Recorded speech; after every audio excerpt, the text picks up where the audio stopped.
This audio production was made in collaboration with Audible Anarchist. War is the Health of the State by Randolph Bourne. War is the health of the state.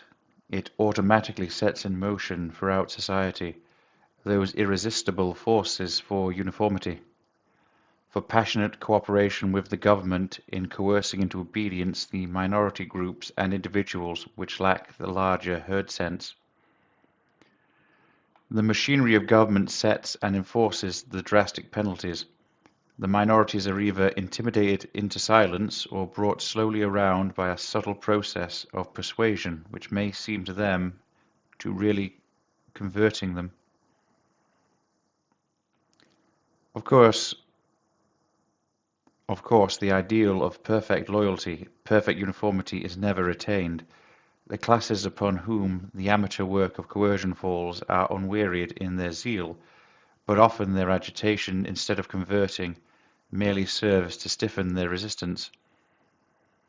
Minorities are rendered sullen, and some intellectual opinion bitter and satirical.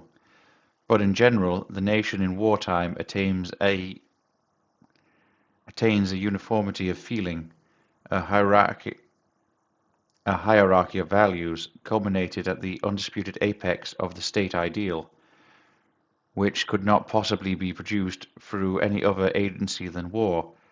Other values such as artistic creation, knowledge, reason, beauty, the enhancement of life, are instantly and almost unanimously sacrificed, and the significant classes who have constituted themselves the amateur agents of the state are engaged not only in sacrificing these values for themselves, but in coercing all other persons into sacrificing them.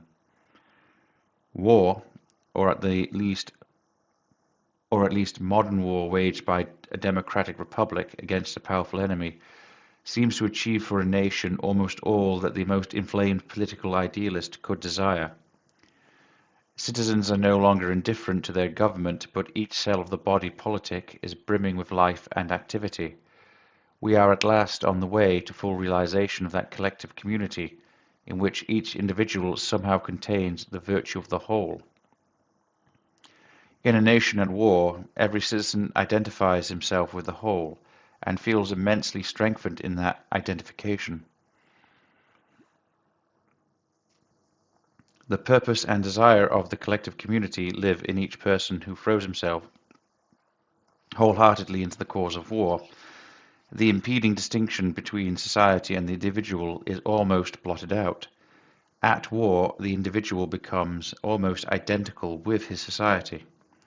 He achieves a superb self-assurance and intuition of the rightness of all his ideals and emotions, so that in the suppression of opponents or heretics he is invincibly strong. He feels behind him all the power of the collective community. The individual as social being in war seems to have achieved almost his apotheosis.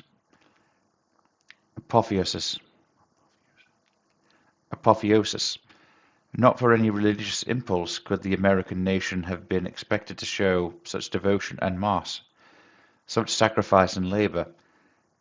Certainly not for any secular good, such as universal education, or the subjugation of nature, would it have poured forth its treasure and its life, or would it have permitted such stern coercive measures to be taken against it, such as conscripting its money and its men. But for the sake of a war of offensive self-defense, undertaken to support a difficult cause to the slogan of democracy, it would reach the highest level ever known of collective effort. For these secular goods, connected with the enhancement of life, the education of man, and the use of the intelligence to realize reason and beauty in the nation's communal living, are alien to our traditional ideal of the state. The state is intimately connected with war, for it is the organization of the collective community when it acts in a political manner, and to act in a political manner towards a rival group has meant, throughout all history, war. There is nothing invidious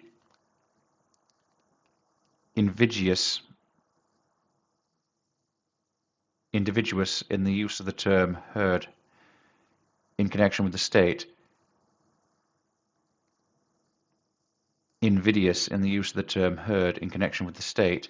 It is merely an attempt to reduce closer to the first principles the nature of this institution in the shadow of which we all live, move, and have our being.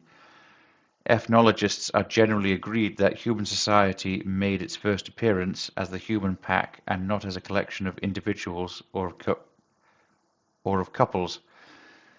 The herd is in fact the original unit, and only as it was differentiated did personal individuality develop.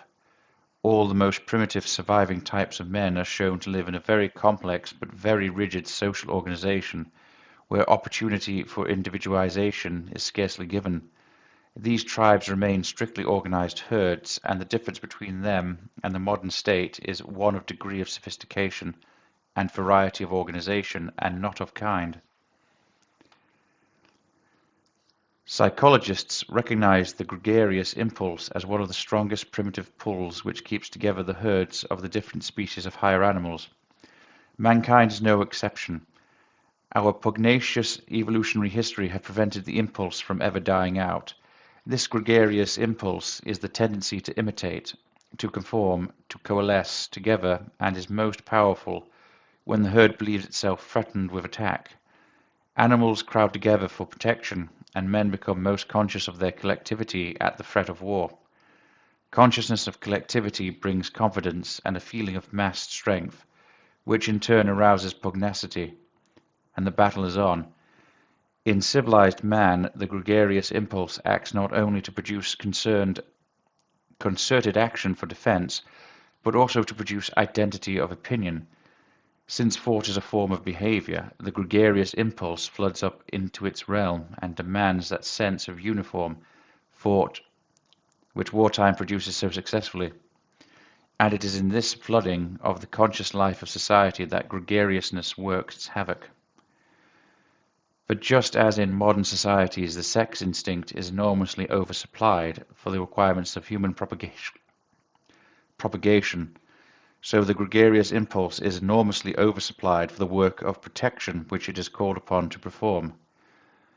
It would be quite enough if we were gregarious enough to enjoy the companionship of others, to be able to cooperate with them, and to feel a slight malaise at solitude.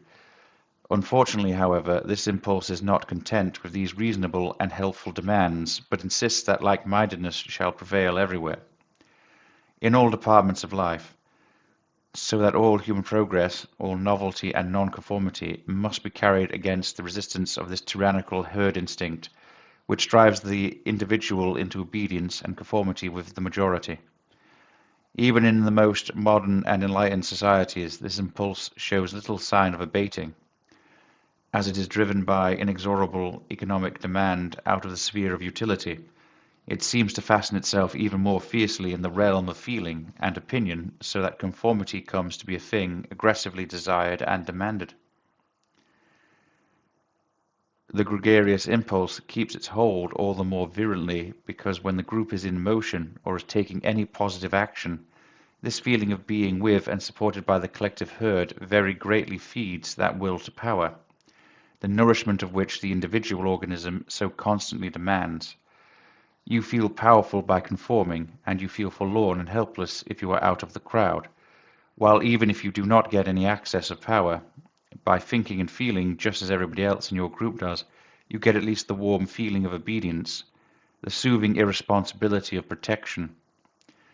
Joining as it does to these very vigorous tendencies of the individual, the pleasure in power and the pleasure in obedience, this gregarious impulse becomes irresistible in society. War stimulates it to the highest possible degree, sending the influences of its mysterious herd current with its inflations of power and obedience to the furthest reaches of the society. To every individual and little group that can possibly be affected, and it is these impulses which the state, the organization of the entire herd, the entire collectivity, is founded on and makes use of. There is, of course, in the feeling toward the state, a large element of pure filial mysticism.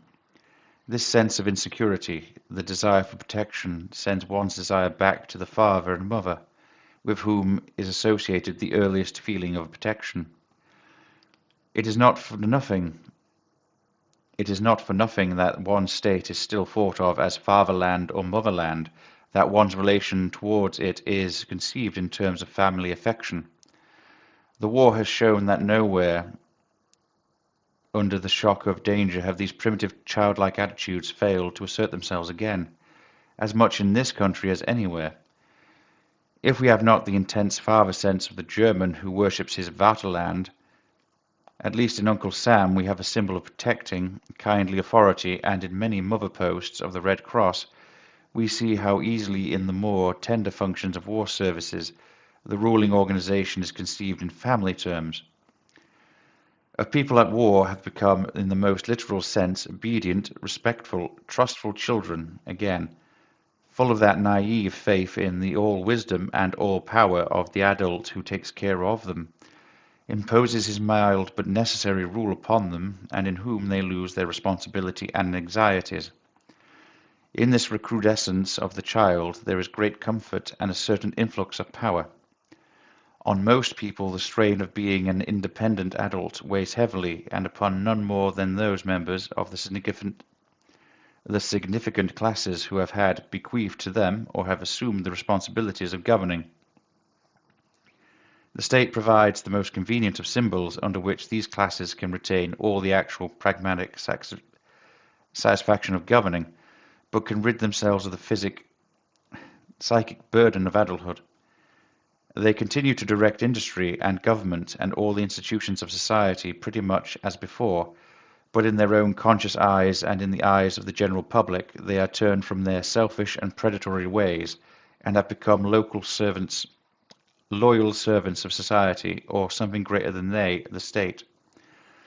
The man who moves from the direction of a large business in New York to a post in the War Management Industrial Services in Washington does not apparently alter very much his power or his administrative technique, but psychically, what a transformation has occurred! He is now not only the power but the glory, and his sense of satisfaction is directly proportional not to the genuine amount of personal sacrifice that may be involved in the change, but to the extent to which he retains his industrial prerogative and sense of command. From members of this class a certain insupportable indignation arises if the change from private enterprise to state service involves any real loss of power and personal privilege. If there is to be pragmatic sacrifice, let it be, they feel, on the field of honor, in the traditional acclaimed deaths by battle, in that detour of suicide as Nietzsche calls war. The state in wartime supplies satisfaction for this very craving, but its chief value is the opportunity it gives for this regression to infantile attitudes. In your reaction to an imagined attack in your country or an insult to its government, you draw closer to the herd for protection. You conform in word and deed, and you insist vehemently that everybody else shall think, speak, and act together. And you fix your adoring gaze upon the state with a truly filial look, as upon the father of the flock, the quasi-personal symbol of your definite action and ideas. This has been a production of Audible Anarchist. You can find more Audible Anarchist on YouTube.